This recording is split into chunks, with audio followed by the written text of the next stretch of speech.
for joining us today. This is the first hearing on coronavirus, and many Americans and many folks in the public, as well as members of Congress, this is on our mind right now. And before kind of diving into things, I do want to make note that we did ask the administration to come up and brief us, and unfortunately they did not send folks. And this isn't a partisan issue. This is an issue of how we work together as Democrats and Republicans, Congress, along with the administration, to get ahead of a public health emergency. I would ask they did give members of Congress a bipartisan unclassified hearing earlier today with Acting Chief of Staff Mick Mulvaney, Secretary of HHS Alex Azar, Deputy Secretary of State Department Steve Biegun, Acting Deputy Secretary of Homeland Security Ken Cuccinelli, the Director of the CDC Robert Redfield, the Director of National Institutes of Allergy and Infectious Disease Dr. Tony Fauci, and an Assistant Secretary for Preparedness and Response, Dr. Robert Cadleg. That was not televised, that was not open to the public, but it was unclassified, and I would make the request of the administration to provide their opening statements to this committee so we can add that to the public record, because we do believe the public's concerned here, and the more the administration could speak directly to the public and answer those questions, the better off we would all be. And again, the administration has an open door to come before this committee or the full committee to share what they're learning in a rapidly fluid situation. And again, we look to work with the administration to support the response. I look at this as a physician and someone who's worked in public health, was Chief Medical Officer for Sacramento County and has worked overseas internationally. And, this is quite concerning right now. And, we've got many questions. And when I think about, three objectives of this hearing, but also of how we respond as a nation, but also a globe, how is the United States government coordinating the response both domestically and internationally? Do we have the right tools and resources in place to help get ahead of this outbreak? And what I mean by that is if we think about one of the most urgent things we could do, CDC has the best epidemiologists in the world. We have some of the best personnel. I know we've been getting conflicting reports. We've had some folks in country, but now would be a time for us to collaborate with the Chinese to get our best epidemiologists to the epicenter so we can actually answer some of the health questions that are there. How easily is this transmitted human to human? How are people infectious when they're asymptomatic? Are people infectious when they don't exhibit symptoms? Or is it only when they're symptomatic? We've had conflicting reports of what the incubation period is. Times we're told it's up to 14 days. Then we were told it was 5 to 7 days. Then we're told it's 3 to 5 days. All of these are incredibly important questions for us to ask, so we can not just help the Chinese as well as the rest of the world internationally, but we can also plan our response here. A second important point that we learned post-Ebola and post-other pandemics is the importance of having an individual or small coordinate across the interagency process. To date, that has sole responsibility of that coordination. We've heard that Secretary Azar, extremely capable individual, but he runs Health and Human Services, and if this broadens here locally, Health and Human Services is going to have their hands full responding and supporting our public health efforts here. We've got a great CDC director, but they've got a specific role. The DOD can do logistics, and they've got a specific role. Homeland Security, has a specific role. One of the recommendations was at the national security level, we really do need to have a single individual who can coordinate the whole interagency process. And Mr. Klain, I know you were instrumental in that role, and certainly look forward to hearing your thoughts about why that is such an important role.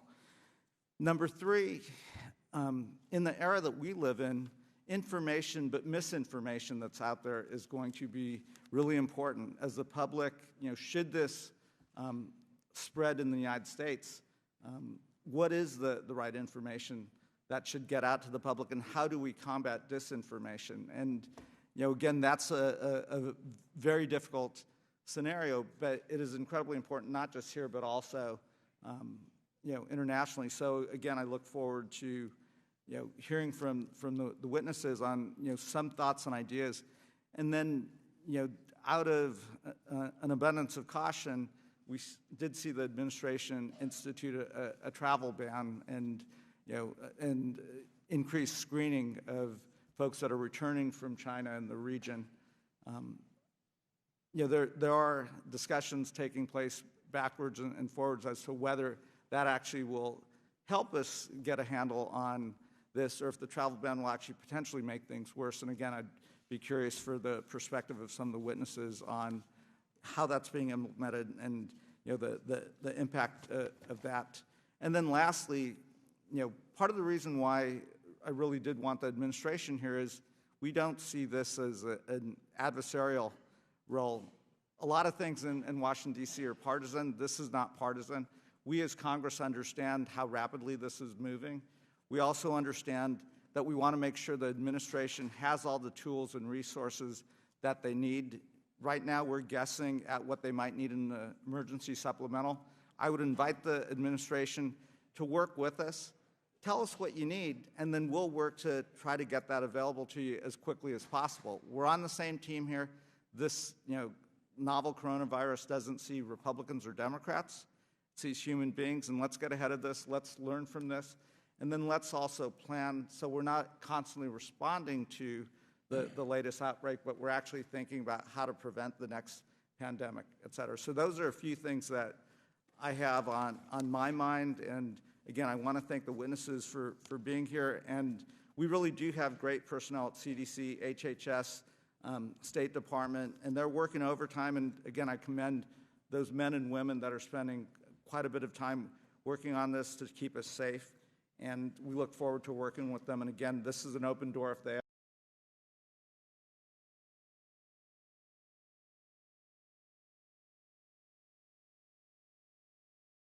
statement. Well, thank you, Mr. Chairman, and good morning. I'd like to thank Chairman Bear for holding this hearing on global spread of novel coronavirus from China. And I want to comment on what you said, the hysteria and misinformation.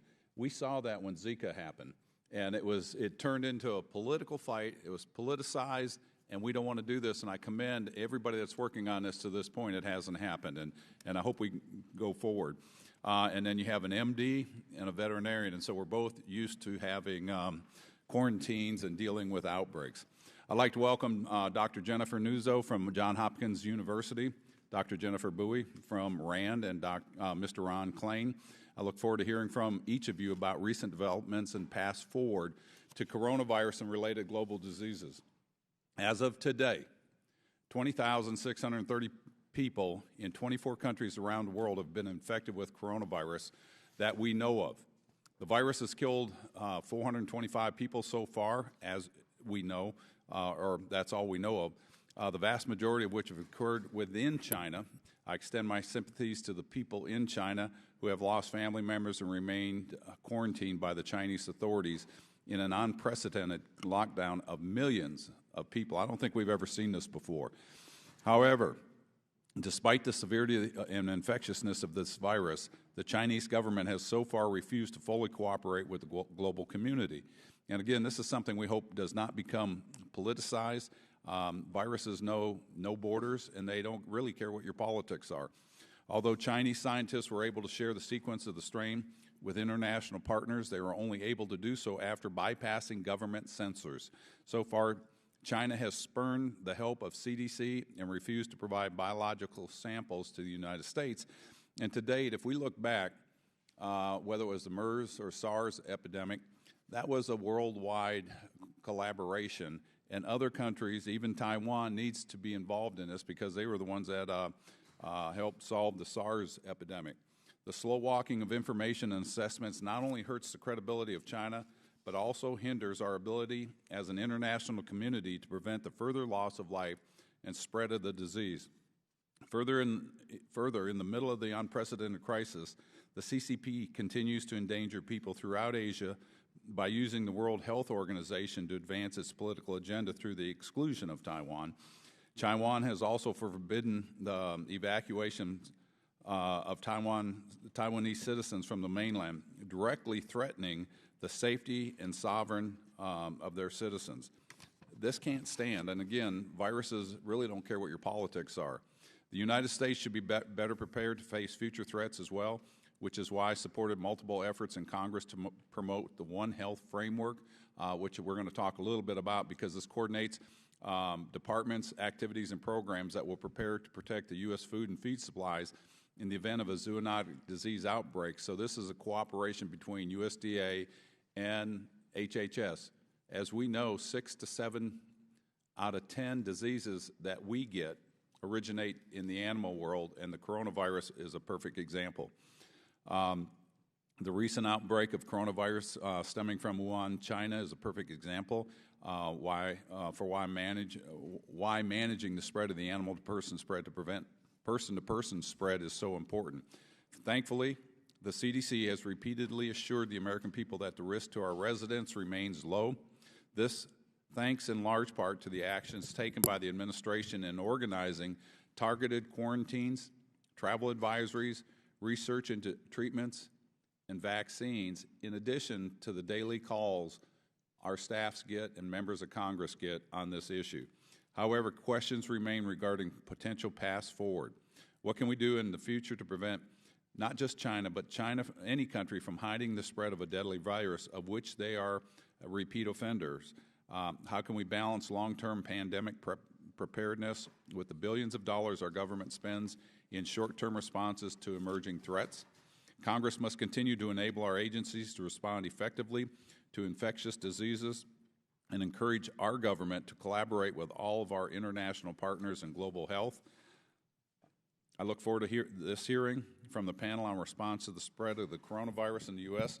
and what we can do better to prepare ourselves for the arrival of not just this one, but future pandemics from foreign countries. Thank you, and I yield back.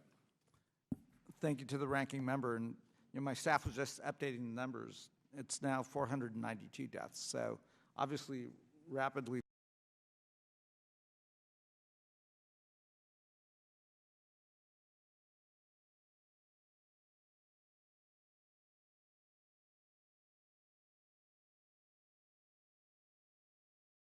For a 1-minute opening statement, Mr. Sherman. Thank you. Mr. Chairman, you're to be commended for having the first public hearing on this disease outbreak of either House of Congress. We did get a private briefing from the administration, and let me say that I was impressed by the team that made that presentation to us. That is, I hope, particularly noteworthy because I'm not a leader when it comes to complimenting the Trump administration. I'm also not a leader in complimenting the government in Beijing, but I think the entire world is impressed when they build a new hospital and put it in service in 8 days, which is why I'm surprised that the Chinese government has taken offense that we have chosen to limit travel, because the Chinese government has limited travel internally in China, and of course, Hong Kong has limited travel from the Chinese mainland. What we do to protect our own citizens should not be regarded by the Chinese as an insult, but rather as part of a collective effort to control this disease. We need Chinese cooperation to start clinical trials. There are a variety of possible medicines that might be helpful, but we won't know. One of the good things about this disease is that it looks like the mortality rate is 1 to 2%. That is much lower. And you try something out and they all live, that's a good treatment. If you take 20 people with this disease and give them a treatment and they all live, that may have proved nothing at all. So we need double-blind clinical trials. We need cooperation with China, and I look forward to getting there. I yield back. Thank you, Mr. Sherman. Now I'm very pleased to welcome our witnesses to today's hearing. We're joined by Dr. Jennifer Nuzzo, a senior scholar at the Johns Hopkins Center for Health Security. She'll be followed by Dr. Jennifer Bouey, the Tang Chair in China Policy Studies at the Rand Corporation. Both are trained epidemiologists. And finally, we're joined by Mr. Ron Klain, who coordinated the response to West African Ebola epidemic in 2014 and 2015. Please summarize your written statements to 5 minutes, and without objection, your prepared written statements will be made a part of the record. Dr. Nuzzo, if you could begin. Good afternoon. Chairman Barra, Ranking Member Yoho, and members of the committee. Thank you for allowing me to appear before you today to discuss the emergence and global spread of the 2019 novel coronavirus. In the last 2 months since this virus was first identified, we've learned several important things, such as its potential to spread between people and its capacity to cause a spectrum of disease ranging from mild to severe. These discoveries have changed our perceptions of the global risk that this virus poses, but there are still critical unknowns for which we urgently need more information. Though more and more cases are reported each day, we don't yet know the true size and geographic scope of this epidemic. And many countries are not capable of actively searching for cases. And those countries that have implemented surveillance are likely missing cases, perhaps large numbers of them. Severity of this disease is another key unknown. Because of biases in the way we look for cases, it's difficult for us to estimate from the case numbers how much severe illness and death we may expect to see as this epidemic grows. That said, even though we can't get a precise estimate, there are some emerging signs that this virus may be less severe than we initially feared. If these trends continue, we may ultimately downgrade our concerns about this virus. But for now, these uncertainties leave important gaps in our response planning. Though the ultimate trajectory of this epidemic is hard to predict with certainty, evidence is mounting each day that it may not be possible to contain this virus. What this means is that if it's not possible to completely stop disease transmission, we must plan for how we will mitigate the impacts of the virus as it spreads. To do this, I recommend 3 priority actions. First, we need to seriously re-examine the current policy of banning travel from China and quarantining returning travelers. All of the evidence we have indicates that travel restrictions and quarantines directed at individual countries are unlikely to keep the virus out of our borders. These measures may exacerbate the epidemic's social and economic tolls and can make us less safe. Simply put, this virus is spreading too quickly and too silently, and our surveillance is too limited for us to truly know which countries have active transmission and which don't. The virus could enter the U.S. from other parts of the world not on our restricted list, and it may already be circulating here. The U.S. was a target of travel bans and quarantines during the 2009 flu pandemic. It didn't work to stop the spread, and it hurt our country. I am concerned that by our signaling out China for travel bans, we are effectively penalizing it for reporting cases. This may diminish its willingness to further share data and chill other countries' willingness to be transparent about their own outbreaks. Travel bans and quarantines will make us less safe if they divert attention and resources from higher priority disease mitigation approaches that we know are needed to respond to cases within the United States. Caring for and monitoring even a small number of quarantined individuals will be highly challenging for health departments and may siphon attention from other, more important response work.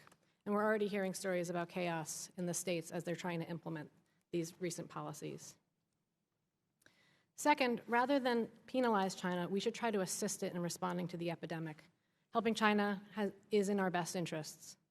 There's a risk that the drastic actions that China is taking to control the epidemic could lead to disruptions in U.S. supplies of essential medical resources, such as personal protective equipment and critical medicines.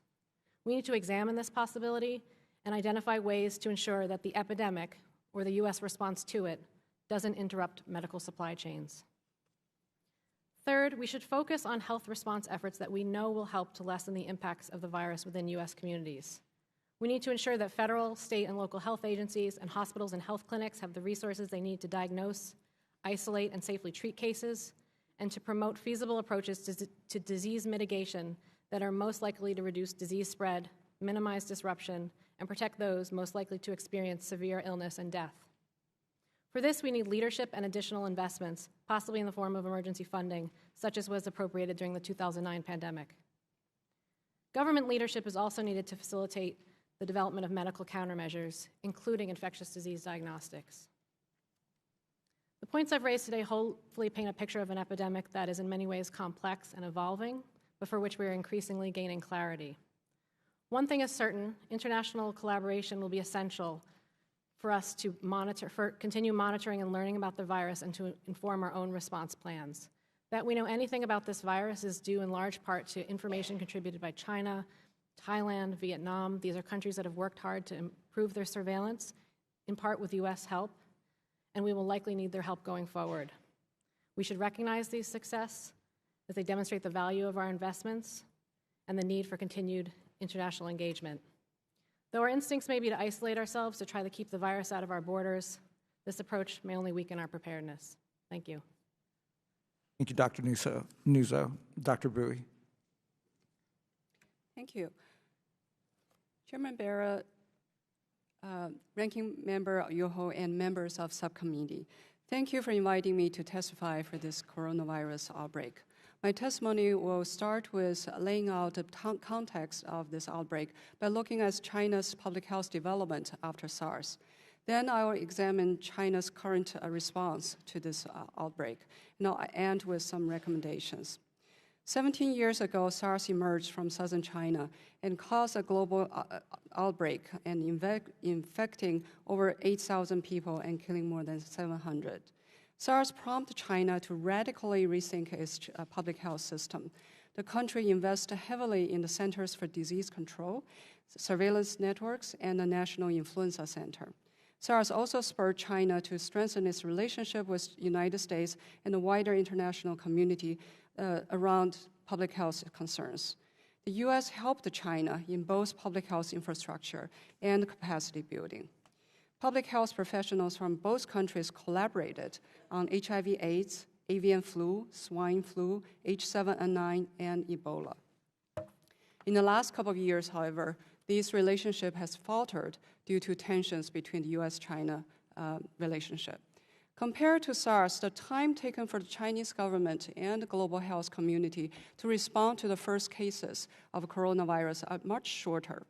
So there were about 4 weeks from the first notice case to the public announcement of the outbreak, and then 12 days to the time when virus was identified, and then 9 more days until the national case report system was triggered. The credit for this progress can be tied to the availability of the latest genomic sequencing technology and the global data networks.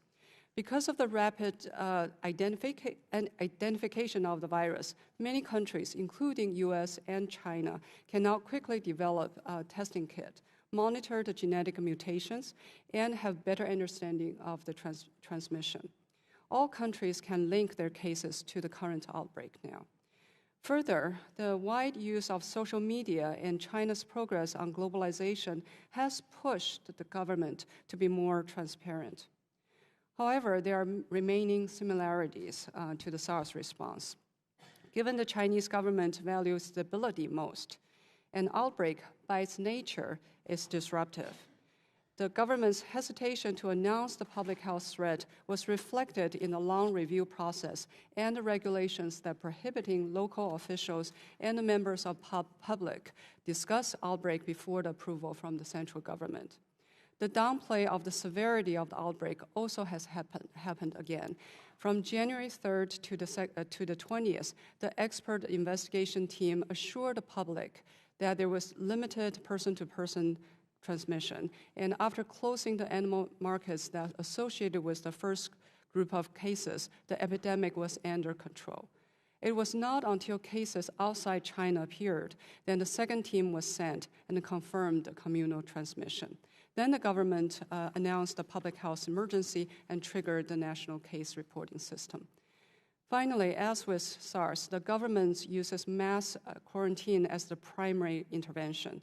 Resources have been mobilized nationally to support the healthcare system in the crisis areas, and even new hospitals were built for the outbreak. The quarantine and health care system strengthen are important strategies, but we do not know yet if such intervention can contain this epidemic, nor do we know about the social, cultural, economic, and the political implication and impacts. I'll highlight the three recommendations here. First, USG should consider having a concerted and comprehensive plan to contain the domestic outbreak. In addition to the social distancing action we just mentioned, we should consider the strategies to reduce the spread of the rumors and the stigma associated with the outbreaks. Second, public health and humanitarian assistance should be sent at this time when China is bearing the principal burden of the outbreak. Currently, 99% of the cases are in China and 97% of the deaths in the Hubei province. Public health expertise, medical supplies, and even supporting language can help the people who are suffering there. And lastly, given the continued spread of the outbreak, USG should consider working with WHO and China CDC to provide strategic and capacity building for other countries that are in danger of epidemic. Thank you. Thank you, Dr. Bowie. Mr. Klain. Chairman Bera, Ranking Member Yoho, other members of the subcommittee, thanks for having me. I commend you for moving quickly to hold this hearing. At the outset, I want to make two preliminary points. First, while scientists are working at unprecedented speed to learn more about this virus, we still know less about the coronavirus today than we did about Ebola in 2014. There are many important gaps to be filled in. Secondly, I want to say a word about partisanship. I am a political partisan, that's well known, but I testify today the same way I approached serving as Ebola response coordinator, putting politics aside. Epidemic response should not be a partisan issue. The coronavirus will certainly not ask anyone's political affiliation before affecting them. With that introduction, I want to turn to the lessons from the Ebola response. That response was not without problems, and particularly early on, but ultimately President Obama launched a whole-of-government effort. He appointed me to lead a team at the White House to coordinate it. The President ordered the first-ever deployment of U.S. troops to combat an epidemic.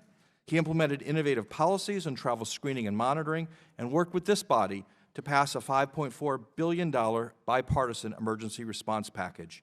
This response improved preparedness at home and put over 10,000 people, civilians and soldiers, government employees, contractors, and NGO members, on the ground in Africa to help, a gargantuan effort.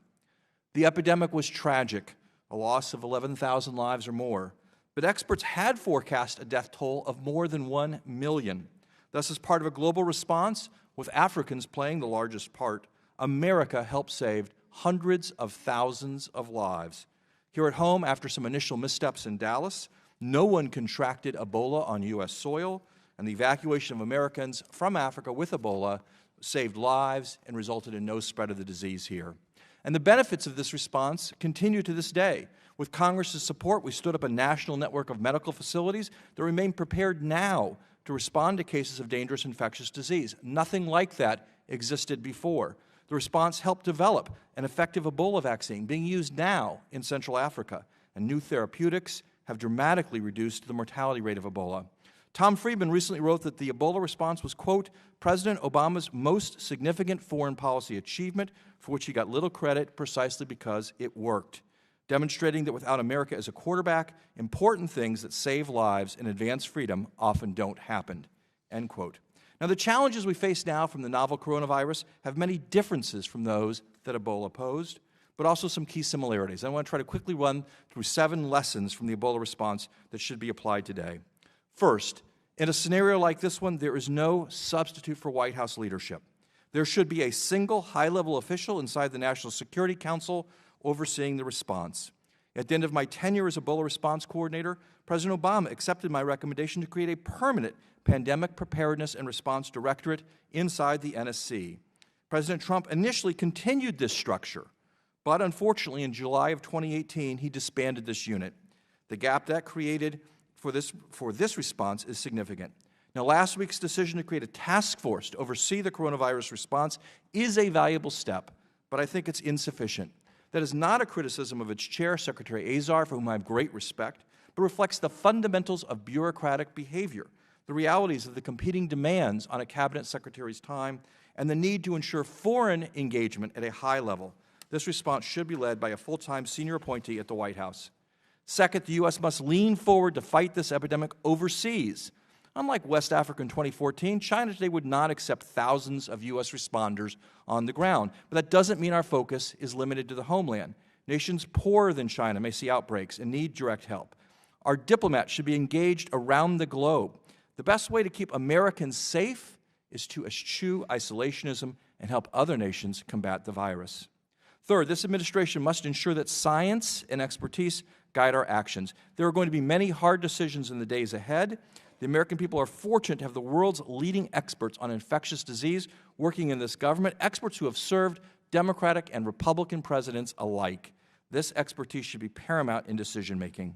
Fourth, the administration should quickly transmit to Congress an emergency funding package to respond to the coronavirus challenge.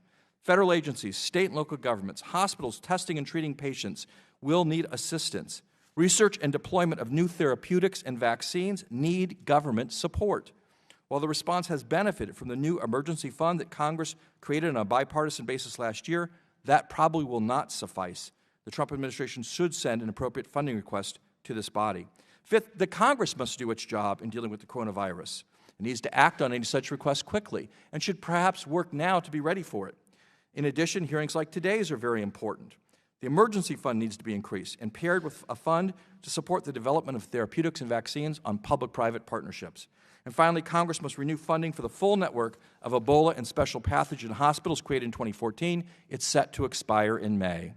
Sixth, there should be a wake-up call to finish the work we need on pandemic preparedness. Recently, we marked the 100th anniversary of the single largest mortality event in American history, the Spanish flu epidemic. At present, it seems very unlikely that the coronavirus poses a similar threat. But even if this epidemic is not the big one, as Representative Yoho said, it's a reminder that the danger lurks and it will come. The Global Health Security Agenda, bipartisan commissions and reports, and my own writings have set forth detailed agendas of what we need to do to prepare for this event, but have largely been ignored. The time to act is now. And seventh, finally, all of us need to be on the watch for discrimination against Chinese Americans and speak out strongly against it. The coronavirus strikes humans, not people of any particular race or ethnicity. Chinese Americans and Chinese immigrants in America are no more likely to get this disease or transmit it than anyone else. It's critical to speak out against discrimination. Americans need to pull together to fight a disease, not pull apart to fight one another. Thank you again for having me, and I'm ready to answer your questions. Thank you, Mr. Klain. Thank you to all the witnesses. I'll now recognize myself for opening questions, and then I'll recognize the ranking member and other members for 5 minutes for the purpose of questioning our witnesses. Let's touch on a couple areas that I think each of you touched on in your opening statement. I understand the initial reaction to say, let's try to contain this virus at the epicenter in China. But, just given the worldwide spread of these cases, how little we know about the transmission at this juncture, it seems as though, we're beyond the point of, trying to contain this at the epicenter. Maybe starting with you, Dr. Nuzzo, and just going down the line, how effective is this travel ban? And you touched on it, that it actually may worsen things right now and concentrate things. So, thank you, Chairman Barra. I, as I mentioned, am worried about the implications of the travel ban. We often see when we have emerging disease outbreaks, our first instinct is to try to lock down travel to prevent the introduction of virus to our country, and that is a completely understandable instinct. I have never seen instances in which that has worked when we are talking about a virus at this scale. Respiratory viruses like this one, and like others, they just move quickly. They are hard to spot because they look like many other diseases. It's very difficult to interrupt them at borders. You would need to have complete surveillance in order to do that, and we simply don't have that. In China, we're looking for largely sick people. In the other countries, we are only looking for people from China. So we are going to miss transmission elsewhere. So for that and other reasons, I do not believe that it will be able to keep the virus out of our border. I am, though, very worried about the potential diversion of resources, because this was apparently it was a decision that caught many public health folks off guard, and they are now trying to figure out what to do. And so I talked to one health department who has 31 staff working around the clock, supporting to quarantined individuals.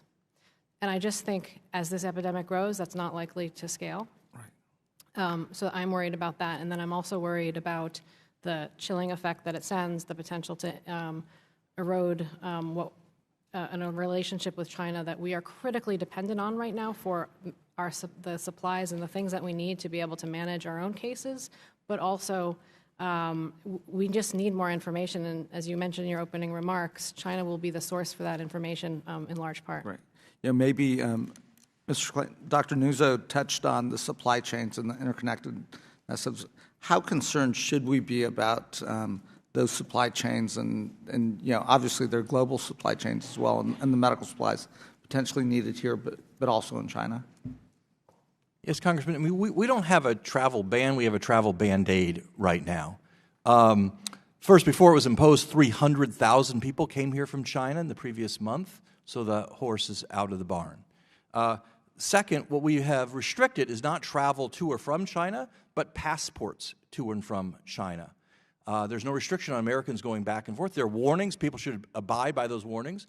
But today, 30 planes will land in Los Angeles that either originated in Beijing or came here on one stops. 30 in San Francisco, 25 in New York City, okay? So unless we think that the color of the passport someone carries is a meaningful public health restriction, we have not placed a meaningful public health restriction.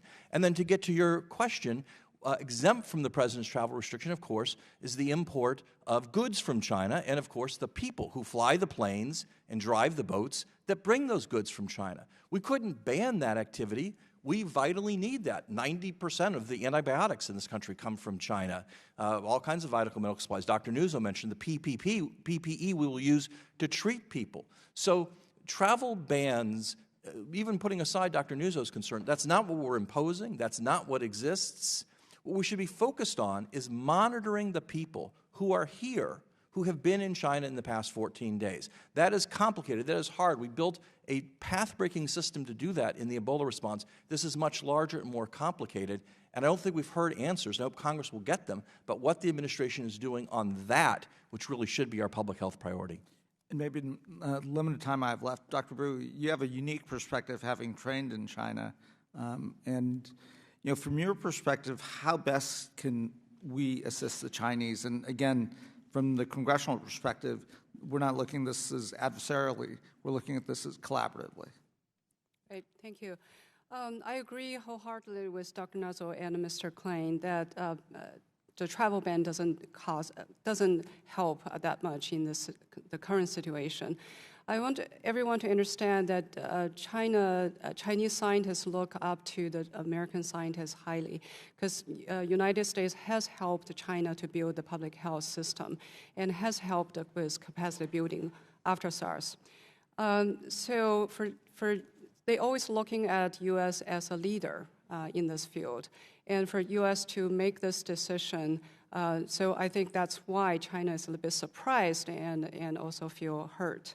And I also, my own feeling is that with the travel ban, there should come with other policies. It should not be the only policy that U.S. announced to China. The humanitarian aid, the public health assistantship, and the other support should be in place at the same time as the travel ban.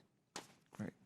I'm out of time. Let me go ahead and recognize the ranking member, Mr. Yoho from Florida. Thank you, Mr. Chairman. Yeah, great testimony. I really, really appreciate it.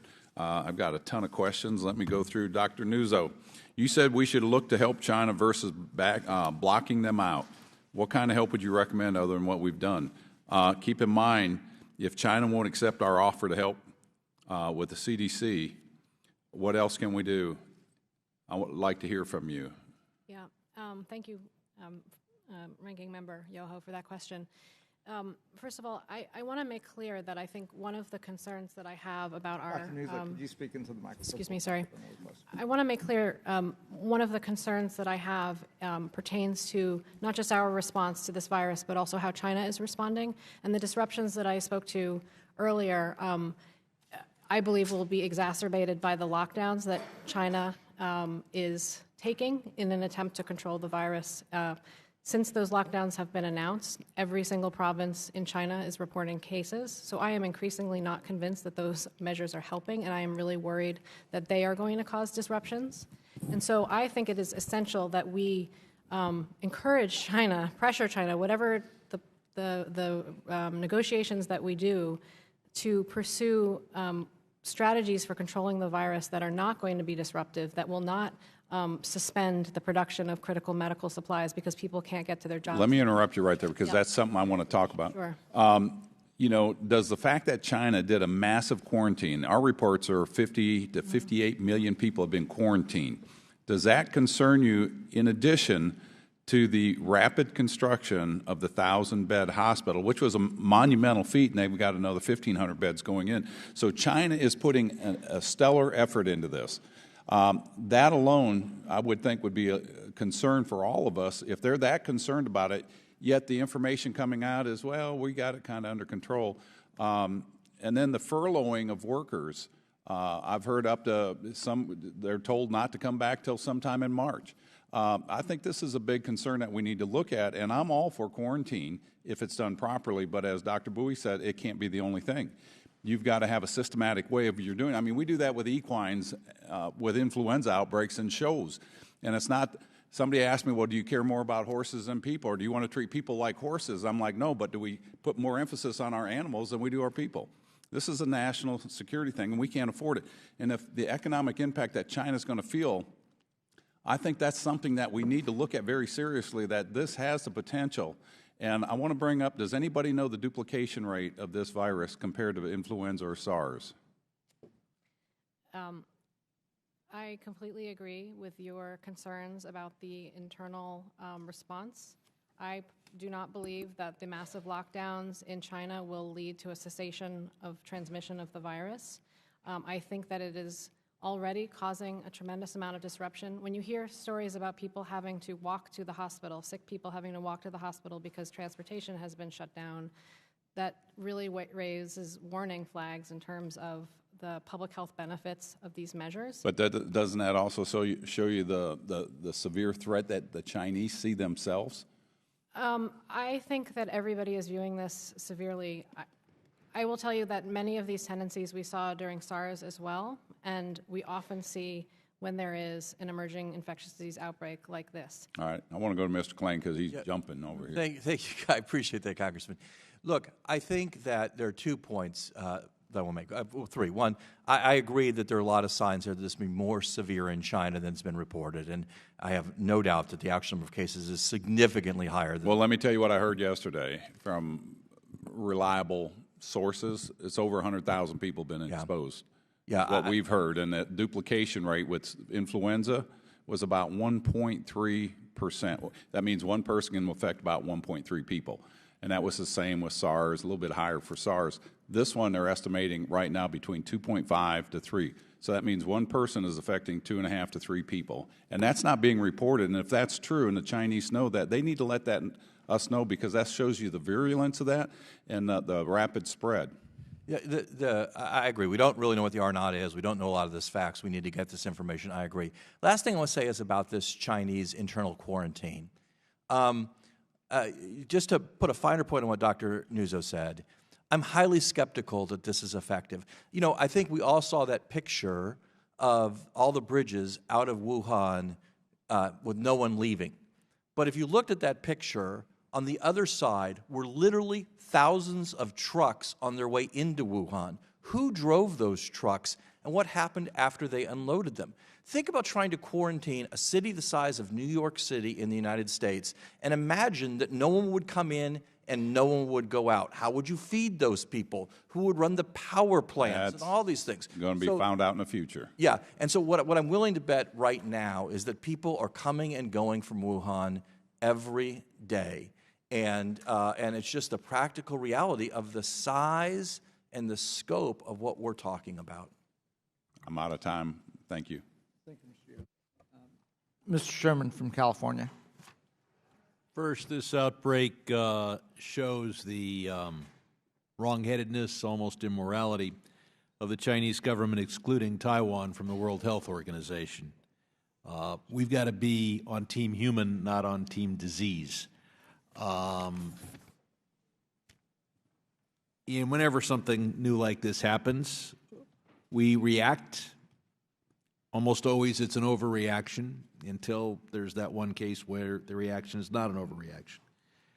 We are in a race to develop vaccines and cures, and that can happen only with cooperation between the United States and China. We look back at November 2002, when it took months for the scale of Chinese SARS crisis to be exposed.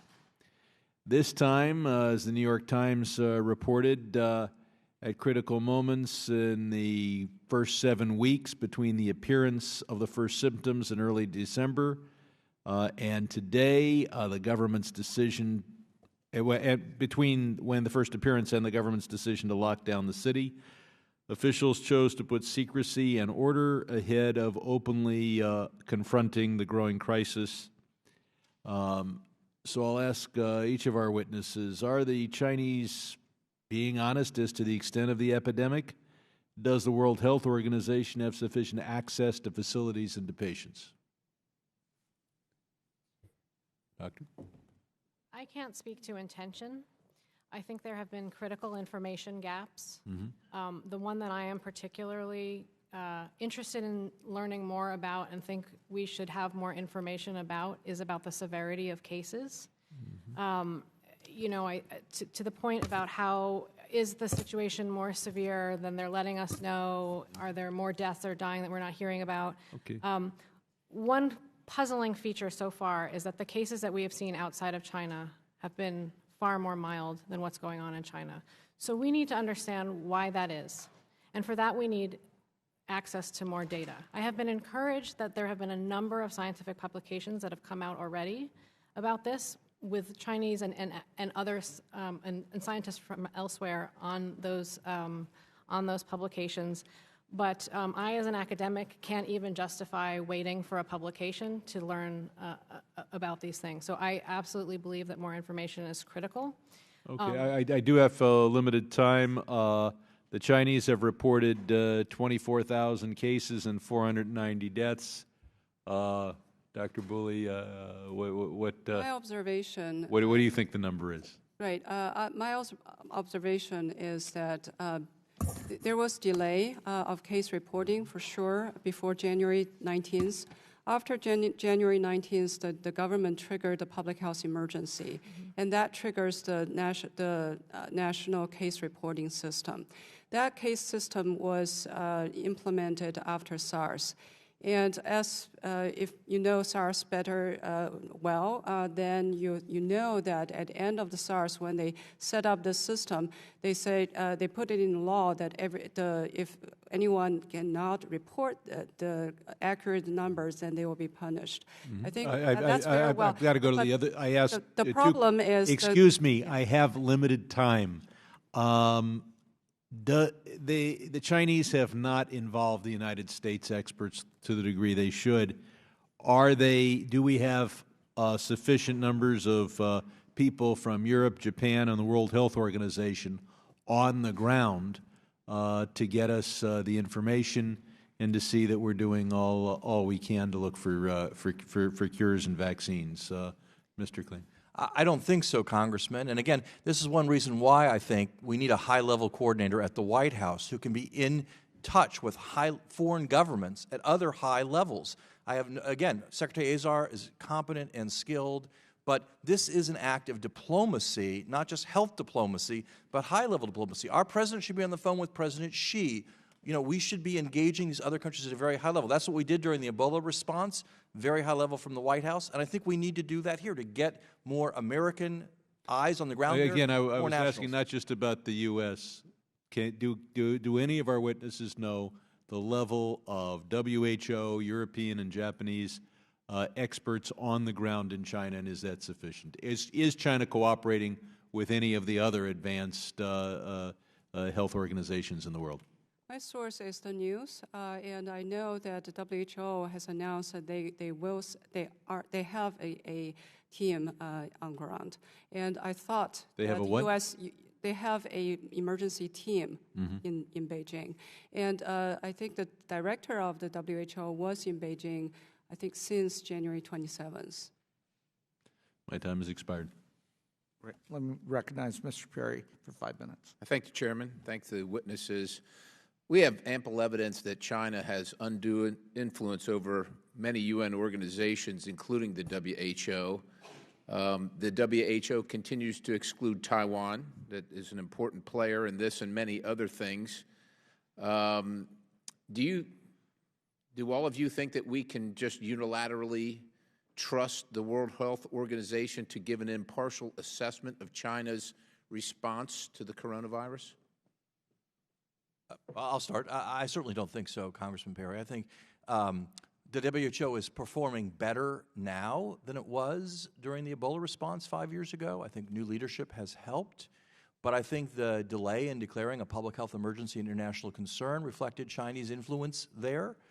And I think that the WHO is just one aspect of this response. They aren't going to treat people. They aren't doing research. They're important. The U.S. should support the WHO, but we need to be involved directly on our own in China and with our allies. Okay, so that's fair. They've been complimentary of China's response, but critical of other nations. Do you take pause when you hear that? Or, Mr. Klain, just for example, you're, I guess, a self-described expert, having your involvement with Ebola. Have you been critical of China's response? Yes, I have, sir. I've published in everything I've written about this so far that the Chinese have failed the test of transparency and cooperation, and that they definitely need to do better. We should be very concerned about that, and we should be, as I just said a moment ago, engaging the Chinese government at the highest levels to press them to do better. This should be at the top of our agenda Mr. Klain, in our relations with China, sir. Do you know if President Trump has or has not talked to the President of China about this? I do not, sir. You don't know, right? I do not. So, I mean, you would admit it's a little unfair to criticize him here when you just said you don't know if maybe he has, maybe he hasn't. I don't know, but you're making the claim here that he should have done it or should be doing it. My claim is that he should have done it or should be doing it. I will say he hasn't said that he's done it, and the officials reiterate that the Chinese aren't cooperating yet. Mr. Klain, you worked on the Ebola virus outbreak in Sierra Leone, Guyana, and Liberia. Is West Africa? Is that about right? Yes, sir. Yeah. Are any of those nations communist nations? Not to the best of my knowledge, right? sir. Are any of those nations seeking worldwide dominance over the United States of America, stealing somewhere between $300 and $600 billion in intellectual property annually, including medical technology? No, sir. As I said, I'm not here to defend China or its response to this virus. In fact, I've been critical about China and its response to this virus in virtually every answer I've given to the subcommittee today. So, in your view, what is the first responsibility of the United States government regarding a pandemic, the coronavirus, Ebola? What is the first responsibility of the United States government? The first responsibility of this government is to keep the American people safe. To keep and the American best people way, safe, that's right. Yes, sir, and the best way to do that, as we did with Ebola, as we do with other things, is being engaged globally in helping nations fight these diseases overseas so they don't come here, are sir. Are you advocating for a travel ban outright to China or from China? I'm trying to get that from your initial testimony. I couldn't tell where you were. You were critical of the current situation, but you didn't offer your solution set as an expert, so to speak. Sir, I did offer my solution set. It was that we monitor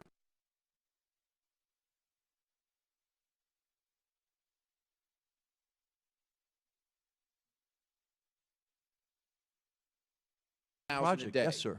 And it's your studied opinion that we should let that happen unencumbered, unimpeded under all circumstances and monitor those 8,000 people a day's whereabouts should this continue to progress and we found an outbreak in the United States of America? Congressman, it's my studied opinion that we will never reduce that to zero due to trade and due to the travel of Americans and Americans' family members. In fact, the President's order exempts 11 different categories of people from going back and forth to China, as well as hundreds of people a day bringing goods here.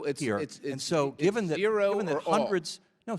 hundreds of people, thousands of people will come here every day, I say it, sir, it's not your position that American citizens in China should be stranded there and unable to come back. And given that, then the only practical thing we can do is to monitor those who are coming here to this country, who are bringing medicines to this country, who are bringing goods and services May I to this country. close with that the seems time like that the I only have? practical solution, Mr. sir. Klain, we appreciate your experience. We do, and your expertise, because you've done this to a certain extent. But I don't think that you've operated in the same realm with the Chinese Communist government and their actions towards the United States. So things are a little different. And the other thing is that while you had a certain experience, it might not be the only way of doing things. And so while it's great to throw partisan shots, I mean, when you talked about bringing, I read your piece in the Atlantic, sir. I mean, you talk about bringing countries in the United States together and not being paranoid. All you did was offer criticism and really no help, and that's not helpful at all, and I yield back. Well, Congressman, that piece included praise for Secretary Azar for the other aspects of the response, praise for the administration's response to a limited extent in Congo to Ebola we've seen there. I opened by saying this isn't a partisan issue, and I reiterate that this is not a partisan issue. What I do believe, though, is that if we don't engage globally, and again, I've been very critical of the Chinese, we can't keep America safe, sir. And I would agree with you, but instead of blaming America, you ought to look more towards the Chinese, not you. Great. And again, the goal here is we want to be supportive of the administration. Congress wants to be on the same page with the administration, and we want to work with the Chinese to get ahead of this because this is a global issue. With that, let me recognize Ms. Hulan. Thank you, Mr. Chair. Thank you all for coming today. I'm actually really intrigued by Dr. Nuzzo and Dr. Bui, your initial conversations about the fact that the travel bans and quarantines weren't necessarily the solution. I guess I'm really struggling trying to understand, based on my limited understanding of biology, I'm a mere engineer, why is quarantining not appropriate? Why is it something that's not useful in this case? How do we know what cases it is useful in? Because my limited understanding of biology is quarantining works. Is there ever a situation where that would be something that would be useful, and when do we know when it is, before it's too late? Thank you so much. I'll start with answering that question.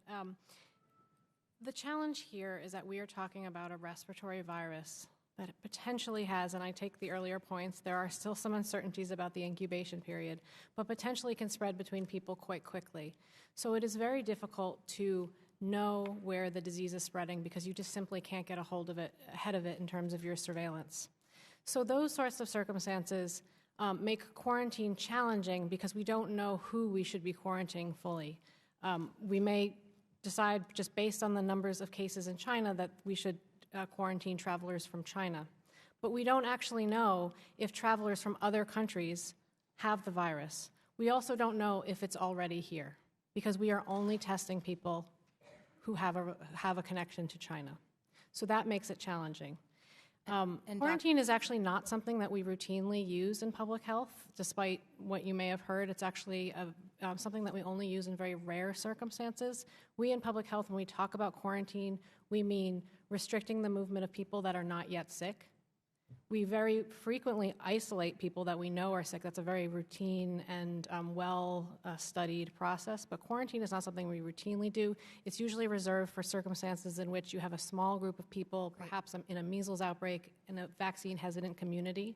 So is this a situation where you'll know, when you see it, you'll know that this is a quarantining situation and an effective one, and this just doesn't happen to be one, or we're just speculating? In this situation, this definitely does not happen to be one. And Dr. Bui?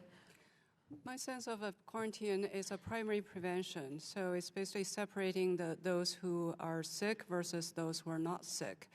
So without a vaccine, without a treatment, usually we have to rely on quarantine on paper. On paper it works. But in reality, it often only slow the transmission, not prevent. So I'm sorry to interrupt because I do have very limited time. And so when you talk about the vaccine or treatment, is there anything that we can do in the short term with this particular situation with vaccinations or treatment from a congressional standpoint? Is there anything that we should be able to do from a forward-looking perspective, because this may not be as bad as it seems to have been, at least initially, but at some point it will be, something will be. I guess this is probably for Mr. Klain. Can you talk to anything? You mentioned maybe emergency supplemental funding. Can you identify what programs specifically or what accounts would be useful, not just for this particular situation, but for future situations as well? Yes, Congresswoman. I think Congress last year expanded the Public Health Emergency Fund, considered but did not adopt a proposal to create a special fund to help seed public-private partnerships to accelerate the development of vaccines and therapeutics. And I think while that would probably be too late to really help with this epidemic, it might not be, and certainly will be very helpful going forward. I think that means putting more money also into BARDA, which plays an important part in turning this research and bringing it to the marketplace. We're always underfunded and always a little bit behind. But I think whatever Congress could do to supplement public-private partnerships in this regard would be very useful for keeping the American people safe. Thank you. And with the last minute of my time, Dr. Bouie, I was wondering, you did comment on the fact that there would be potential social, cultural, political, and economic implications to our current strategy, that you kind of left it at that. Can you elaborate on what those I know you said we don't know what they are, but could you speculate? I was referring to the quarantine measures in China. Certainly economic concern is huge. And I think even China's government probably is considering, how long this quarantine can actually, without harming the economy too much. And of course, it has social and cultural issues. People are being quarantined are worried. They are nervous, and especially for the hospitals within Wuhan, they're overwhelmed.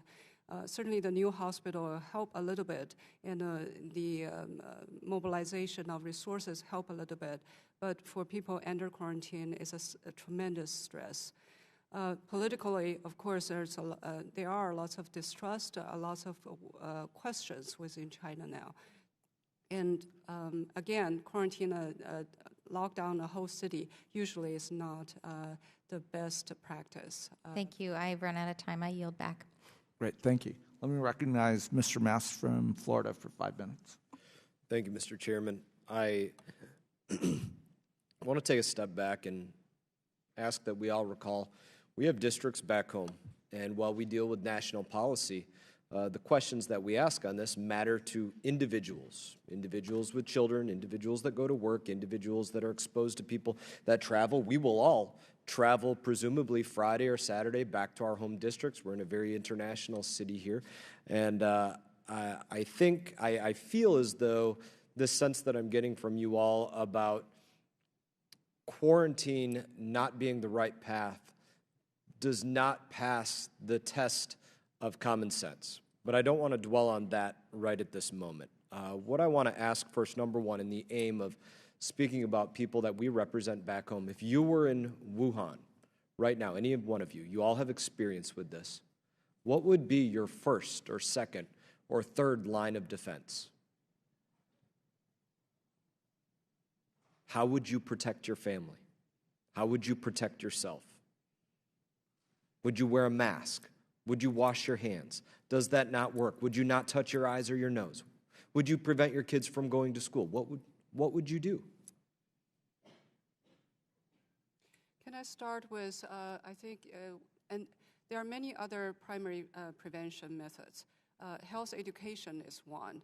I think if people understand what's going on, and they understand the severity of the issue, and you let them know that how can they protect themselves and their families and their children. That's the question I asked. If you could answer that for me, it would be fantastic. That would be, through social media, through any channel we can have. Social media is not protecting anybody in Wuhan. The knowledge. What do they do to protect themselves?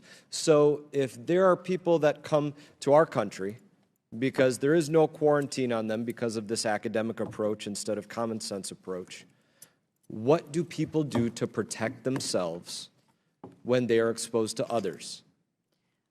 I think what confused me about your question initially is the if you were in Wuhan, and I can't speculate, I don't know what the situation is happening in Wuhan. As I mentioned before, one of the great unknowns about this virus is the apparent discrepancy in what we are hearing about in terms of severity and illness in China versus the more close to 150 cases that have been reported outside of China.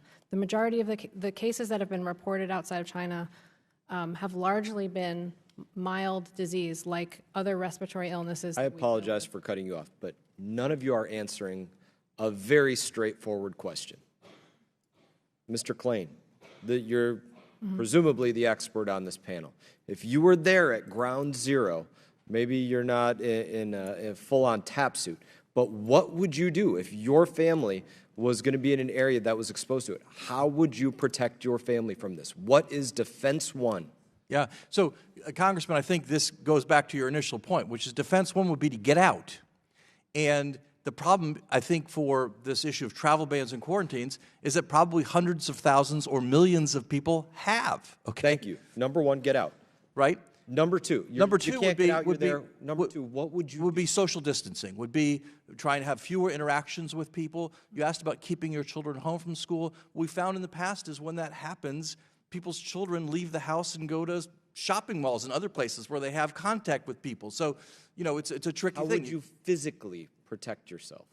The only real way, I think, to physically protect yourself is to try to stay away from other people. I think if you're going to have exposure to other people, as we all do, you know, washing your hands, doing things to minimize the spread of the virus is good. But, you know, get out of where the virus is, stay away from other people, and then engage in standard, you know, public health kind of practices, wash your hands, whatever. I mean, we don't say whatever. This is a serious question. Yeah. I mean, washing your hands might be a simple act, but it's a very serious thing when you're looking at a pandemic like this. Dr. Bouie, one of your last comments that you made was about quarantine perhaps only slowing the transmission. Is there at this point a vaccine? No. So would slowing the transmission be a victory? Well, it's a victory for other cities, other countries. Is it a victory for the United States of America? It's a victory for human being. So it is a victory to slow that being something that comes I think so. from And I'm from not quarantine. all against the quarantine. I'm just saying the quarantine policy should be evaluated very often. Not every 7 days, every month. You know, it should be evaluated. Congressman, my concerns about the travel policy is not an academic concern. It's that as a practical matter, people are coming here from China every day. Every day. And we couldn't stop that unless your district doesn't want antibiotics and protective and all the things that come from China every single day. And so we need to be honest about the American people, with the American people about the fact that we can't keep people coming here from China. We're not going to keep Americans from coming home, for goodness sakes. And there's no reason to think that a foreign national or an American are any more or less likely to transmit the disease. In fact, we think they aren't. So I think reducing the amount of travel from China here is a good thing. But I also think we need to be honest with people about the fact that we will always be at risk for this disease coming here because we will never turn off the supply of people and planes and ships altogether coming here from China, given the interconnectedness of our world, interconnectedness of vital traffic back and forth. My time has expired. I'd just like to add that this has been looked at in a number of circumstances, including the lead-up prior to the 2009 influenza pandemic. And essentially, the best evidence suggests that a lockdown of travel will at most prevent an introduction for perhaps weeks.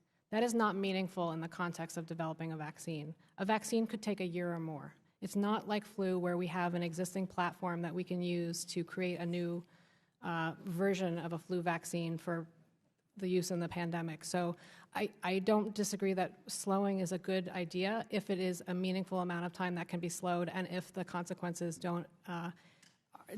aren't worse than the disease itself. Right. I appreciate the point that my colleague from Florida is making. I just want to emphasize one piece that we certainly have emphasized to the administration is the best thing we can do right now is get the smartest people, our smartest epidemiologists, and everyone working side by side with Chinese and the global community to figure out as much as we can about infectiousness, incubation, transmission, et cetera. And again, the best thing we can do is get those folks into China. And the president may be working on this every day with phone calls, et cetera. But again, we're here to help. And I do think we can then better answer a lot of those questions if we can get our folks into China to help answer some of those questions.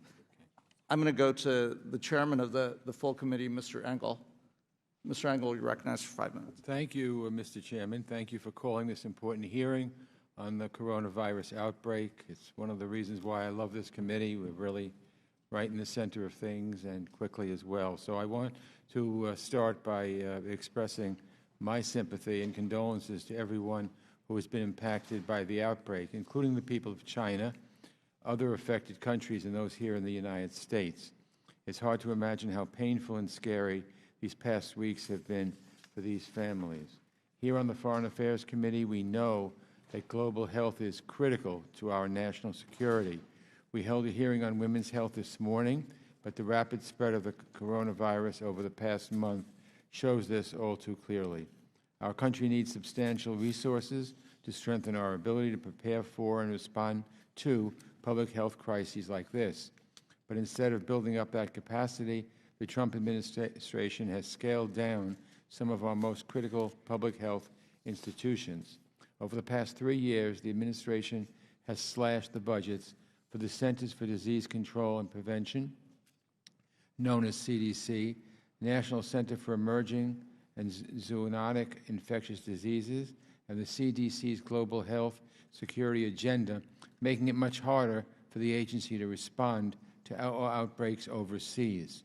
And here in the U.S., our own response capabilities are diminished. State and local health departments, our first line of defense in public health emergencies, are short-staffed, down tens of thousands of health workers compared to where we were just in 2008. This fiscal year, President Trump is proposing a nearly 20% cut to the CDC's budget, and you heard that right. Just as we're confronting the coronavirus, the President wants to cut the very agency on the front lines of fighting the disease. I think Americans from all corners of the nation will find that extremely unwise, if not crazy, and I hope all my colleagues will join me in opposing this dangerous plan and committing to support the CDC's important work. Rather, building up our institutions is critical. So is working hand in hand with other countries and investing in international bodies like the World Health Organization, WHO. In order for us to effectively fight this virus, we need to respond with evidence-based practices, transparency, collaboration, and communication. To that end, I'm glad that the Chinese authorities have been more cooperative partners with the United States and others in the international community in handling the coronavirus that they were during the 2003 SARS outbreak. So maybe we learned something from that. But the way the Chinese Communist Party has treated its citizens in response to this outbreak is horrifying. Crackdowns on transparency and information, brave doctors and ordinary citizens facing draconian punishments merely for speaking about the outbreak, it's unacceptable and must come to an end. And in our own country, we need to approach this outbreak with a scientific, fast-paced approach. The United States and other countries around the world have put in place unprecedented travel restrictions in response to the virus. These measures are not proven to improve public health outcomes. Rather, they tend to cause economic harm and to stoke racist and discriminatory responses to this epidemic. Now I'll turn to ask questions of our witnesses. I must note I'm profoundly disappointed that the Trump administration would not agree to send any government officials to testify today. I understand that there was some kind of briefing today, but this hearing was set for a long time, and we didn't get any cooperation from the administration. I've personally asked the administration to send a witness to the hearing. The American people deserve to hear firsthand what the government is doing to protect them in this situation. Nonetheless, I'm pleased that we have such a distinguished panel of experts before us today. So thank you, Mr. Chairman, for holding this important hearing. And with that, I'll move to my question. Over the past 3 years, we've seen reductions in funding for epidemic prevention efforts abroad, attempted cuts to foreign assistance, including global health security funding, as well as the elimination of the NSC Global Health Security and Biothreats Directorate. How would you assess our nation's current capacity to address epidemics both here in our own country and in terms of offering our expertise to help other countries around the world? Anyone who'd care to answer that, I'd be happy. Yeah. Thank you. I would like to point out that this is not the only emergency that our scientists at the Centers for Disease Control are managing. They're also still trying to end an Ebola epidemic in the DRC. There are other important transmission of polio in the world. This past year has been unprecedented in terms of measles cases. So I think what this points to is the need for continued support and increased support for the CDC and for their other health partners. This one? Anybody else? Can I add Yes. that in the last 17 years, U.S. CDC has been working with China CDC hand in hand in every single pandemic or epidemic in China. And the current difficulty, I feel, it relates to your comments, is the reduction of collaborations in the last 2 to 3 years. The NSF, National Science Foundation office, was closed in Beijing in 2018. The GAP program, the Global AIDS program, was closed last year. The NIH and the CDC program all reduced in size in Beijing. So when we talk about the influence, U.S. has a huge influence on Chinese public health a few years ago. But the problem is the interruption in the last few years. Congressman, I just reiterate what I said before you arrived. The best way to keep the American people safe is to engage globally and to help fight diseases overseas. President Obama made a big point of helping to create a CDC in Africa so that we could help fight disease there. Global health security is American security, and we need to continue to support and invest in that. Let me thank you very much. Let me ask one final question. If it was asked and answered, please let me know. And that is, how would you rate the response to this epidemic by the Chinese government and by WHO and other UN specialized agencies so far? What has been the impact of Taiwan's exclusion from the WHO and other UN specialized agencies, given its proximity to the Chinese mainland, its status as a transit and trade hub, and the handful of cases reported there as well?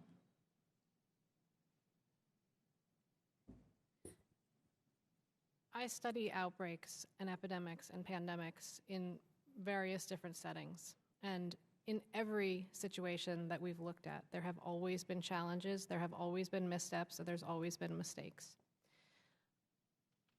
I have not personally seen yet mistakes that I haven't also seen in other places. And so while I think that there's an important gap in our knowledge, and for which I think it is incredibly urgent that we gain additional data in order to answer some of these questions that we still have, I also have to imagine that any country dealing with tens of thousands, we're essentially at tens of thousands of cases now, would be hard-pressed to handle all that it needs to do, including managing the patients, standing up enhanced laboratory surveillance, rolling it out to all of the hospital clinics, making sure the hospitals have all the personal protective equipment that they need. So I am very reluctant to criticize anybody at this point. In terms of the World Health Organization, they are limited by their member states.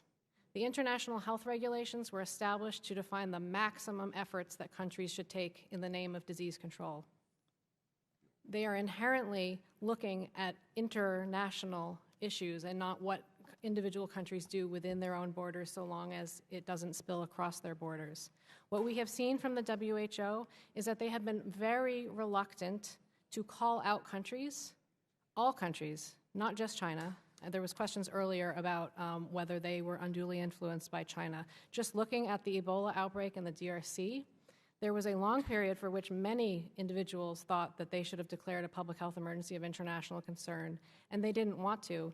And I believe, and the Director General said, and I believe him at his word, that one of his deep concerns was that in doing so, it would encourage countries to take non-evidence-based actions like banning travel and trade, et cetera. Very much mindful of what happened in Ebola in 2014. This was again reiterated as a concern about declaring a public health emergency of international concern for this current outbreak. And what we saw was that countries even before the declaration, but certainly after the declaration did just that. So I believe that WHO is in a very difficult position of, one, not having enough resources itself. It's still very much on the ground in essentially a war zone in the DRC, trying to stop the spread of Ebola, and now also managing this, and many other outbreaks in insecure settings in the world. I want to be conscious of each of the members' times. If you have anything to add to that, otherwise, great. Thanks. With that, let me recognize Ms. Wagner from Missouri. I thank the chair very much, certainly for organizing this timely hearing. I want to thank all of our witnesses for being here today. I represent the St. Louis area and greater metropolitan region, and many of my constituents do business, they study, and travel in China. And I appreciate the opportunity to learn more about the rapidly changing coronavirus outbreak, so I can share best practices and up-to-date information with other St. Louisans in Missouri's 2nd Congressional District specifically. And I'd like to just say this, contrary to some of the things that are being represented here today, I've had a number of briefings. I've probably attended at least 3 myself. My staff has had daily briefings from the NIH, CDC, Health and Human Services, the administration. So I want to applaud the Trump administration for an amazing amount of information, transparency, and trying to keep us up to date on things that are really very frightening, I think, globally and certainly here at home. I also would like to thank Representatives Connolly and Shabbat for introducing the bipartisan Global Health Security Act to establish a permanent official responsible for epidemic and pandemic preparedness. I'm proud to be an original co-sponsor of the bill, and I urge my colleagues to support it. Health systems across the developing world lack the capacity to control the spread of the novel coronavirus. Mr. Klain, how is, and I'll ask the question, then I want to put a context on it. I want to know how the U.S. is, and this sounds broad, but how is the U.S. helping these partners to prepare? I know for a fact that the CDC and the NIH here in the United States of America were begging in very early January China to come in, help, be there on the ground, and it took them 3 weeks. It wasn't until about the 28th or 29th of January before they finally said, "Oh, please rush on over. We could use the help and the assistance," and we are there on the ground in a very big presence and way. So, what else are we doing to help these partners prepare? What more needs to be done? Well, thank you, Congresswoman. And I was waiting for either Mr. Connolly or Mr. Chabot to show up here to praise their bill that you're the co-sponsor of. I think H.R. 2166 is vital legislation. I hope this committee and the Congress will act on it. It's bipartisan as well, as it should be. What I'd say is, and this is why I've been a little perhaps more critical of the Chinese than Dr. Nuzzo, I think this delay of a month of getting our people on the ground there in China is hard to explain and hard to justify. And I think it's good that we have some people there. We should have more experts there. We have the best experts in the world here working for our government. Having them on the ground, I think, would be a and we were trying for over a month to get there. And we will come up with the cure and the vaccine. Now, sadly, it will take months and months to probably do that. But yes, ma'am. The other thing I'd say is we also need to be working with the nations around China, right? We're going to see spread of this virus certainly through the region, probably globally, but certainly first and foremost the region. Other nations in the neighborhood have less advanced healthcare systems than China, less resources, less ability to manage this than even the Chinese do. So we ought to be reaching out to them to see what we can do to help them. They may need more direct assistance from us in terms of the response. And of course, we need to be beefing up our own preparedness for cases here. Well, I think we are doing that. I think we're very much on top of that. That's certainly what the briefings have been telling me. Dr. Nuzzo, what challenges does the U.S. face in deploying testing services? thank you. That's an area that I'm particularly concerned about. There seems to be a testing lag right now for individuals here in the United States. That's in part because the CDC has been doing all of the testing, and I know that they plan to roll test kits out to the state laboratories, which I think will be essentially important. And it's essential that states think about how they're going to be doing the testing and what the plan is for that. But we don't just need it at public health labs. We also need it at hospitals and health clinics so that doctors can use it to guide treatment and isolate patients. And in addition, given that respirators and other medical equipment are largely produced and shipped from China, how can we best address supply chain issues? I keep hearing this over and over again. Supply chain issues that could become critical if the coronavirus were to spread more widely in the U.S. I mean, I talked about some of the medical equipment and respirators that are mainly sourced and produced in China, but it's also masks. It's so many things. So can you speak to that, please? Yeah, so we need to be assessing the medical supply chain and see where there are potential vulnerabilities. That is, I know, work that's been ongoing, and I've been encouraged to hear that the agencies have been working on that. But it also needs to be addressed at the political strategy level in China, because the decisions that they are making internally could impact that beyond just our own assessment of what countries produce things where and can we get it from somewhere else. This summer, the U.S. experienced critical shortages in the drug heparin, which is a blood thinner. Right. This shortage was in part due to China's efforts to control the spread of African swine fever, which is not a human disease, it's a pig disease. They were culling pigs. We need the pigs to make the heparin. So we have already seen the impact of how decisions made in the name of controlling a disease can affect health and healthcare here in the U.S. I have a lot of other questions. I'll go ahead and submit them. I appreciate the chair's indulgence, and I will yield back. Thank you all for being here. Great. Thank you. And I appreciate my colleagues. And again, a compliment to the administration that the briefings that they have been giving us, their experts, et cetera, on a regular basis, as well as to our staff. That said, we'd love for those experts to come before a committee in a public setting to answer those questions. And what we're really asking for is, how can we be of assistance? You know, what do they need from Congress in terms of appropriations, et cetera? And again, these experts ought to be talking to the public and not just members of Congress.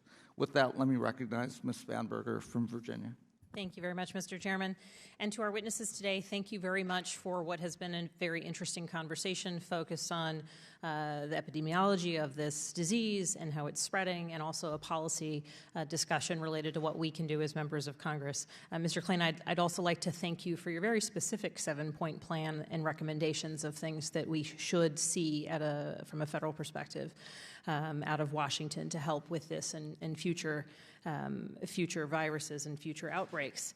And you have talked about the need for high-level diplomacy to address threats on the ground. And so I'd like to briefly just talk about that from this committee's perspective. Looking long-term, I have deep concerns about the fact that we have vacancies at State Department and other agencies. We have individuals who continue to work in acting positions, not fully confirmed. And reflecting back on your experiences working with other outbreaks, looking forward towards what we're dealing with now, could you just tell me briefly what your day-to-day experiences were, how much you were interacting with diplomats and with civil servants, and how some of these staffing challenges might be impacting our ability to react currently? Yeah, thank you, Congresswoman. My job in coordinating the Ebola response was really to oversee the all-of-government response at President Obama's summit, and that means daily interactions with key people at the agencies at all levels, some at the cabinet level, some below that. I think the good news is many really high-quality people remain in key posts. Tony Fauci is a national icon and hero. Dr. Shukat at CDC, others throughout the government. We have great people, Ambassador Green at USAID, for example. But I do worry about some of the gaps, particularly at DHS.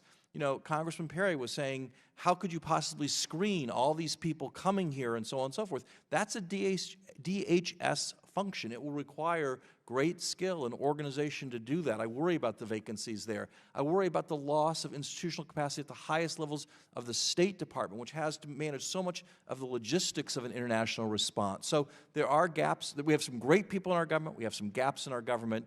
And we're going to need to manage all that. And lastly, as I said, I think someone at the White House really needs to be running this every day to help fill those gaps, but also to be interacting with other countries. I had daily calls with people in Liberia, Sierra Leone, Guinea, weekly calls with my counterparts in the UK and France. These are high-level interactions that really are needed to make a global response like this effective. Thank you very much. And Dr. Nuzzo, as we're looking at contagious outbreaks, and in this case, here's a contagious outbreak, it's happening on the other side of the world, and all of us represent districts here in the United States. My question for you is, how could or how should the federal government work in ensuring that medical providers across the United States can deal with some of the concerns, have the information they need, have the resources that they need, and that's one part of it. And then the other part of it would be, how can we help as members of Congress to ensure that the information is getting out there and that these physicians and hospitals have what they need?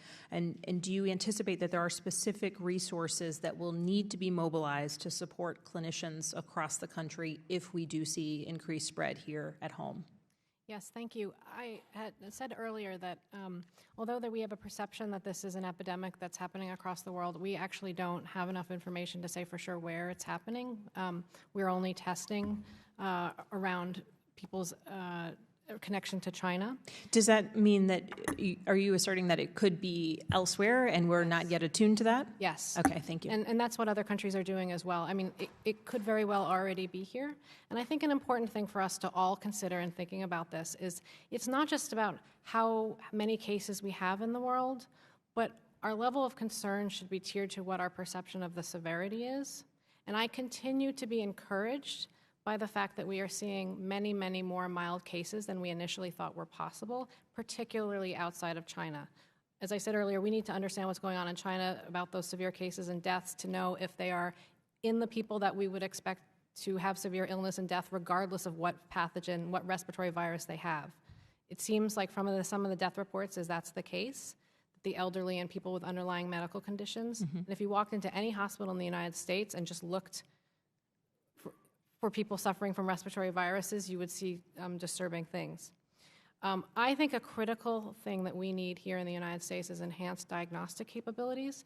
We're moving test kits to the state labs, which will be important for supplementing our understanding of the virus and where it is, and potentially to think about expanding the categories of people that we test. But we also need this in healthcare clinics so that they don't have to wait a day or more to get a test result for a patient to make a decision about whether or not to isolate somebody, how they should treat them, et cetera. And although we've heard a lot of attention on medicines and vaccines, there's less attention to diagnostics. And so I think that's where a funding opportunity, as well as funding for state health departments and hospitals who are going to be on the front lines of this. And just a follow-up point quickly on that. So in the absence of those diagnostic tools in clinics and with health providers across the country, the alternative then is what? The alternative is you don't get tested for coronavirus. I mean, we are only at this point testing absent the people who are traveling, but in the United States, you have to have a lower respiratory infection and have traveled to Wuhan specifically, or if you have traveled to China, broader China, you have to be hospitalized for your infection. So we are only looking at a very small number of people. And so to your earlier point about people's level of concern, et cetera, I think having diagnostic tools to help know what people's illnesses are will be useful. And in the absence of that testing, from your perspective and your role, how does that contribute to the spread of disease at a faster, slower? It absolutely contributes to the spread of disease because we don't know where it is, we don't know who to stop from coming, and we don't know who to isolate. But I am continued to be encouraged by the appearance of mild symptoms because it's important to recognize that we live with a whole lot of respiratory viruses that we don't have hearings about. Excellent. Thank you. I've gone well over time. Thank you very much, Mr. Chairman. I yield back. Thank you, Mr. Chairman. Dr. Bowie, no, you need to finish that conversation. If I could, I would, because Dr. Nazo mentioned several times that the cases outside China are milder. I agree with her question, but some hypothesis or potential answers are, in China, especially in Wuhan, within China, there are different, we see different percentage of fatality. Wuhan is the highest. So I wonder if Wuhan, the only hospital, the most people who has the most symptoms. So it's a reflection of a lack of resources medically. Did you, okay. Well, thank you. Ms. Bamberger, you got that? Okay, thank you. Well, now I'd like to ask you something. And in your remarks, you said that in 2003, the industries hurt most by SARS were tourism, retail, and entertainment. And at that point, those industries made up 43% of China's GDP. They now account for 54%.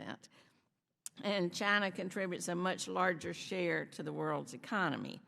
I serve as the co-chair of the Travel and Tourism Caucus, and I recognize the huge impact of tourism on local economies. Also, China has expressed concern about travel restrictions that have been announced by the White House and noted correctly that the World Health Organization advises against the application of restrictions of international traffic based on the information that's currently available. Could you address how we might balance U.S. security precautions with the negative impacts that these restrictions on travel could have on travel and tourism here in the U.S. and on international commercial activities? And then either one of you could also weigh in. Sure, if I can say quickly that I think both quarantines and travel bans, all of these social distancing measures can harm the economy. So it's always so often I tell people I'm a public health researcher, a public health worker, then I'm all for social distancing. But usually it's not just me talking, it's the economy is also talking. So as you mentioned that in my report, I provided some statistics that it's going to harm China's GDP. And how much? It depends how long the quarantine will be on, how long the travel ban will be on. So I urge all the policymakers to think about these measures as a temporary measures, and certainly balance the economic loss versus health care concerns. Mm-hmm. Mr. Congresswoman, I just add, we live in a global economy, interconnected economy. It is impossible to cut off the flow of people from China to the United States. They're needed to bring vital goods to the United States by boat and by plane. We have Americans coming back to and from, back from China, family members, so on and so forth. So my point about travel bans is beyond the effectiveness issues that Dr. Nuzzo has raised. As a practical matter, we don't have one. We will never have one. And therefore, what we need to do is to monitor the people who've been in China recently, who are here in the U.S., and impose public health measures on a very large scale. This is complicated. It's a hard problem to detect if those people get sick, to isolate them, and to treat them. This isn't about academics. It's the only practical solution on the facts we face here. Dr. Nuzzo. I was just reacting to the notion of monitoring, and I agree that it's a preferable approach than the restriction of travel and the quarantines.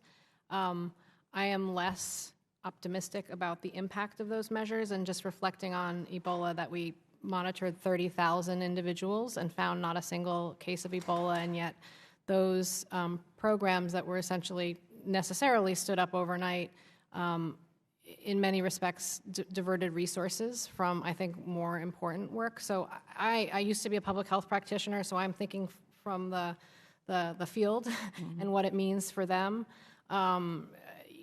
These measures are only as effective as people believe in their utility. There was an important paper where a bunch of clinicians were monitored for their symptoms for Ebola upon returning, and a surprisingly large percentage of them reported that they lied about their temperatures because they didn't believe that they should be monitored. So nothing is perfect, and if that's where we need to go, I truthfully, from an epidemiological perspective, think that those approaches are more about politics than public health. But if that is what is needed to be done to provide assurances and to make people feel better, then in my view, it's potentially less resource intensive than some of what I've also heard proposed. Well, not only does travel ban or restrictions or monitoring impact the economy, doesn't it also make it more difficult to share information so that we can address the outbreaks quickly or get international cooperation from others addressing the problem? So I'm deeply concerned about penalizing countries that report cases. And when you implement travel bans or trade restrictions, that is a penalty. China may be able to handle it, but other countries around the world are watching who haven't yet reported any cases. And I can imagine they're seeing what's playing out and thinking, is it in their best interest to even look for cases, first of all? So that's something that I'm particularly concerned about. I also agree with all the statements that have been made about the importance of gaining access to data in China. I particularly think trying to understand the severity is a matter of priority, and I don't truthfully understand what the rate-limiting step is. I'm not sure that that they don't have the right epidemiologists or scientists. I think China is actually quite capable. The fact that they have pumped out many Lancet and New England Journal of Medicine papers does not signal to me a lack of expertise. I wouldn't be surprised if we see a paper next week that tells us more than we already know. But I think that this is critically important, and we should do everything in our power to make sure we continue to incentivize the flow of information. So it negatively affects the economy, travel and tourism, negatively affects our ability to get information, negatively affects our ability to cooperate with other countries. And finally, we have in the past sent healthcare workers to other countries where these outbreaks occur, like Ebola. But now with this new approach of bringing people home, that cuts off that assistance as well, doesn't it? And just to add to that, what happened in Ebola, even the threats of quarantines for healthcare workers actually put a chilling effect on the number of doctors and nurses who were willing to go volunteer, essentially put their lives on the line to fight a deadly virus. Just the prospect of coming back and having to, in addition to the time away from their families and their jobs, then be put into quarantine, that's another concern that I have. If I could very quickly, I think it's important that public health and scientific analysis drive these decisions, not politics. So the same day that we quarantined a charter plane of Americans coming from Wuhan, that same day, planes landed at airports all over this country, bringing people from China to airports all over this country, okay? And so I just think that these policies about travel restrictions and quarantines, which I understand why they're politically compelling, I understand why one of the members earlier said it kind of like passes the common sense test, but policies that are kind of filled with Swiss cheese and exceptions and unevenly applied don't keep us safe and raise the kinds of concerns about cooperation and effectiveness that Dr. Nuzzo raised. So whatever we do, I think we need to be candid about what we're doing and what we're not doing and let science drive those decisions. Great. Let me take the chair's liberty here and give each of the witnesses a minute or two. If there was anything we didn't ask that we should have been asking or thinking about, or that would be in the public's interest of asking, maybe we'll start with you, Mr. Klain. If, again, a minute or two, just... what I would say just very briefly is Congressman Sherman said before he left that we have a tendency to overreact to these things. And what I'd say is it's actually more complicated than that. We have a tendency to overreact in the short term and then underreact in the long term. After the 2001 anthrax attacks, this body appropriated billions of dollars to prepare for a potential pandemic, and most of those investments were frittered away because they weren't followed up. Most of that was gone when I took over the Ebola response in 2014. This body then put billions of dollars into responding to Ebola very effectively. And yet, before the coronavirus outbreak, we were set to see the National Hospital Network that protects us from these infectious diseases expire in May without being renewed. So what I would say is we should address this crisis or this challenge immediately, but also make the consistent long-term investments in pandemic preparedness and response that are vital to keep this nation safe over the long run. Again, I think the Connolly-Shabbat bill is a good start on that. There are many other proposals, but I think it's consistent focus that really keeps this country safe. Great. Dr. Bowie, if there's anything that we left out or we should have asked. I will emphasize that it is a battle between human and the virus. It's not between person to person, and it's not between party to party. It's not between country to country. I really hope that global health should be an area for research, for healthcare, collaborations that's beyond all the conflicts. I think it needs a long-term investment, not only in the infrastructure, but also in collaboration, in capacity building. And I hope no matter what happens between the two countries, between the two parties, that this area can be protected, because this is critical for every country, for all the human beings. So this should be more than just pointing fingers, but this is a time for collaboration. Thank you, Dr. Bowie. Dr. Nuzzo. As I mentioned in my remarks, I'm increasingly of the belief that this virus is not something that we can stop at borders, that we cannot contain it, that we should be probably shifting our focus to one more of trying to mitigate its spread and mitigate the impacts. And as I look at the situation, it's of course evolving and complex, but it's increasingly to me looking like what we saw in 2009 with the influenza pandemic. And we have a number of things that we've learned during 2009. So we learned that the travel restrictions and the quarantines didn't stop the spread. Within months, the virus was everywhere. And that's because we had more capabilities to do surveillance for flu than we have for novel coronavirus right now. So I wouldn't be surprised if we had those capabilities, if we saw a very similar map to what we saw in 2009. So I really think we should be thinking about it in the context of that and asking, if this were flu, would we be doing these things? Obviously, there are still questions about severity, but increasingly, and my perspective is that we will find more cases and our perception of severity will decline. The other thing I want to point out is that I actually see some optimism here.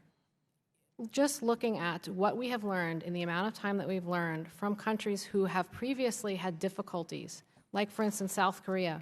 In 2015, it had a very bad MERS outbreak that caught it off guard, that they really struggled with, and their information and their ability to do surveillance and an epi-investigation of the novel coronavirus cases, to me, is the symbol of what our goals are when we make investments and we work with countries to improve their capacities. And we are the direct benefits of that. So I just want to stress that we need more information from other countries. The fact that they are able to get this information is likely because of our help and assistance in many places. We should continue those efforts, not just, as I mentioned, in China, but in other countries that we expect to struggle. And I think that we should continue to assess our plans based on the information that we have coming in. And crucially, in my mind, not so much the number of cases, but the severity. Great. Thank you. Let me allow the ranking member to make a closing statement, and I'll make one myself. Well, I appreciate everybody being here. And Mr. Klain, I've got this article here, and you're saying we need to keep politics out of it and needs to be factual based. But just the title of this, Coronavirus is coming and Trump isn't ready. And I read it, and there's a lot of politics in that article. That's all I'm going to say. Dr. Nuzzo and Dr. Bowie, you're both epidemiologists. We know that the epicenter is supposedly the Wuhan area, the fish market and the wet market, correct? Do you feel it was sufficiently studied to get the possible original outbreak or where it came from? Do you feel that?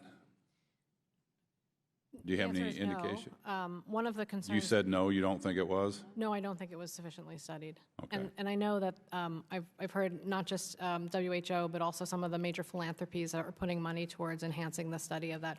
But yet the Chinese government destroyed it completely, the way I understand it. Is that correct? I don't have information about that. Dr. Bowie, do you know? I know after they announced the outbreak, they closed the wet market the next day. They thought it was the resources. We don't know. We don't know whether there's a person working there has the first case and transmitted to other people, or the animal source was there. We don't know that. But that's supposedly was where it was reported, where it came from. But then we've heard it was completely demolished and destroyed. And that creates a cloud of confusion. You know, what is their intent? And if we're going to work on this collaboratively together between countries, politics needs to go away, and it needs to be based on science, because this is something that we're all in threat of. And I think you brought up over and over again how it doesn't seem to be as virulent in other countries, and let's hope it maintains that way.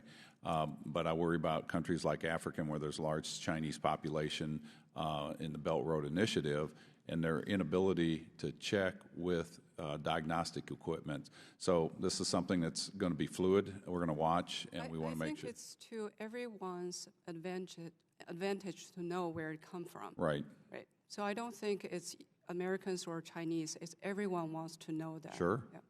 We're all here together. Thank you all. Appreciate it, Mr. Chairman. Thank you. Great. Thank you. And just in close, first off, I want to thank each of you for taking the time to come here, as well as your service to both science as well as to our country and the global community.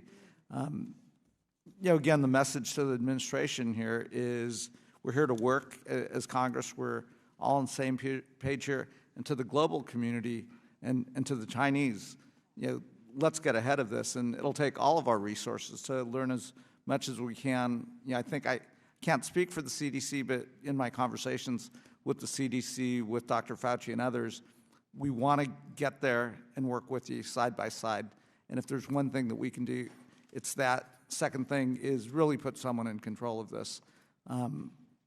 This isn't the last time we're going to see a pandemic. This isn't the last time we're going to be dealing with a viral outbreak. And as we get ahead of this, let's not lose sight. Mr. Klain, you talked about this, is let's stop just responding to crisis after crisis. Let's actually make this part of our national security agenda. And I had the privilege of being a commission member for CSIS. They just came out with a recommendation on what we could be doing with regards to global health security. And in a bipartisan way, it was a great commission, great members of Congress on there, but also working closely with the administration and others to come up with recommendations. And I would say let's deal with the situation that we have in front of us right now, but then let's take some of those recommendations and act on them. So, again, I thank the witnesses and all the members for being here today. And with that, the committee is adjourned.